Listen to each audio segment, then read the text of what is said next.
এই 3 টায়ার কেকের ডেকোরেশনটা নিয়ে চলে এসেছি। বেসগুলো আমি যথারীতি রেডি করে সেট করে নিয়েছি, আর কালার কম্বিনেশনটা করেছি বাই কালারের, যেমন sky blue, yellow, sky blue, pink আর sky blue, yellow and pink. 3 টায়ারের ডেকোরেশনটা ঠিক এমনভাবেই করেছি।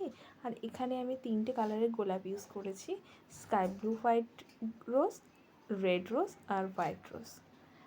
আর এইগুলো ধীরে ধীরে আমি বসিয়ে দেব। কেকটা পুরোটাই ছিল বাটারস্কচ ফ্লেভার, বাটারস্কচ কেক।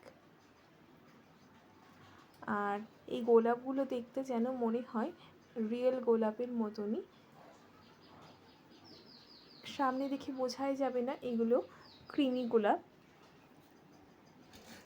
এগুলো ধীরে ধীরে বসিয়ে দেওয়ার পর আমি এখানে গোল্ডেন বল ইউজ করব, যেটা ডেকোরেশনটাকে আরও সুন্দরভাবে ফুটিয়ে তুলবে। এখানে বলগুলো একটু ম্যাচিং ফুলে দিতে হবে, যেখানে ছোট প্রয়োজন সেখানে ছোট, যেখানে বড় প্রয়োজন সেখানে বড় গোল্ডেন বল দিতে হবে।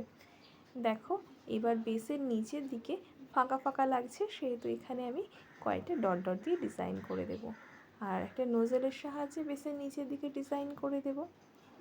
ব্যাস। আর এখানে আমি বাই কালার মানে হালকা রেডিশ পিঙ্ক আর হোয়াইট ক্রিম ইউজ করে বেসের নিচে করেছি, আর ওপরের দিকে আমি ডট ডট দিয়ে দেবো ইয়েলো কালারের দিয়ে, যেটার কেকের ডেকোরেশনটা আরও সুন্দরভাবে ফুটিয়ে তুলবে।